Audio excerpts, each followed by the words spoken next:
Bonjour à tous et bienvenue pour cette nouvelle vidéo. Aujourd'hui, je vous propose de découvrir l'histoire de Jim Carter. L'histoire de sa disparition vraiment très étrange sur les flancs du mont Sainte-Hélène en 1950, dans une zone appelée Ape Canyon ou Canyon du Singe. Pour ceux qui ont vu une vidéo précédente, ce nom ne vous est pas inconnu puisqu'il a déjà été le fait d'un incident très mystérieux rapporté par un groupe de mineurs en 1924. Mais tout de suite, on se retrouve en 1950 pour l'étrange disparition de Jim Carter, un skieur et alpiniste chevronné.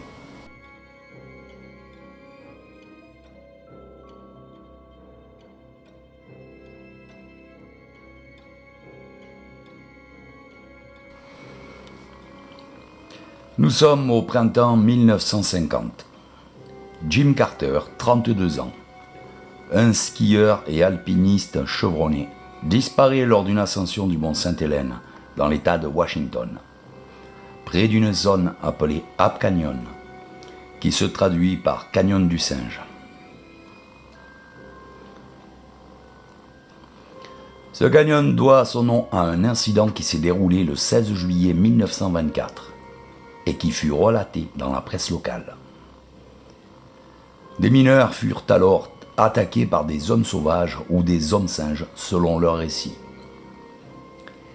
Jim Carter a-t-il été victime de ces mêmes bêtes? Pour faire cette ascension, Jim Carter partit avec une vingtaine de membres du club d'escalade de Seattle. Désigné photographe du groupe, Carter prit de l'avance pour prendre des clichés au passage du groupe. Il se rendit donc tout seul à quelques encablures d'Ape Canyon, à la lisière d'une forêt située à 2400 mètres d'altitude.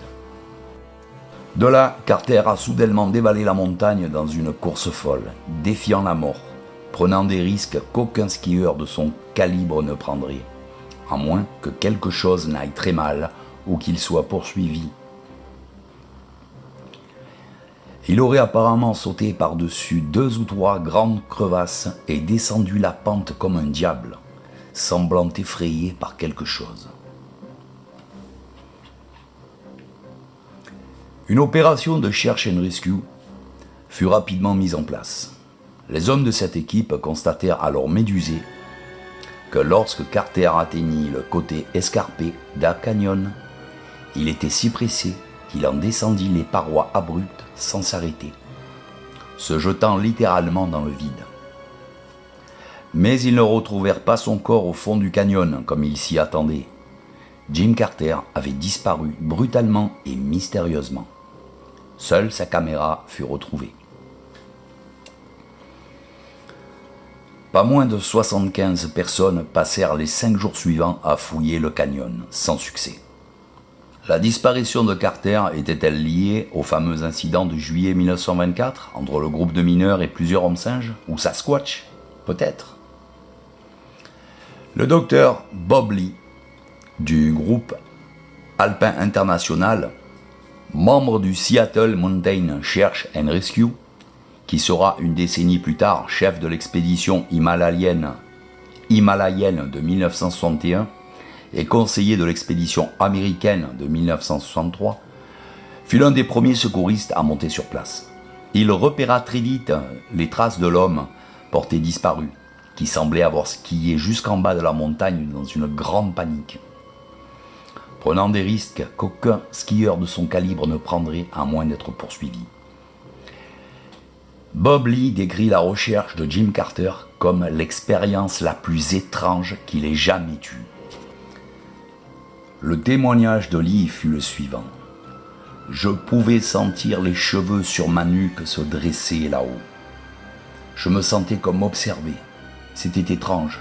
Je n'étais pas armé, sauf de mon piolet, et, croyez-moi, je ne l'ai jamais lâché. » Plusieurs hommes des équipes de recherche déclarèrent également avoir eu le sentiment inconfortable d'être observés sur les pentes d'Ape Canyon. Qu'est-ce qui chassait exactement Carter pour le faire détaler aussi vite? Pour qu'il défie la mort sur un flanc de montagne accidenté? Nous ne le saurons probablement jamais. 70 ans plus tard, les restes ou l'équipement de Carter n'ont jamais été retrouvés, hormis sa caméra. Le mystère d'Ab Canyon et de ses hommes singes reste donc entier. Pour voir la vidéo relatant l'incident du 16 juillet 1924, cliquez sur la capture vidéo apparaissant à l'écran. Je vous dis à très bientôt pour une prochaine vidéo.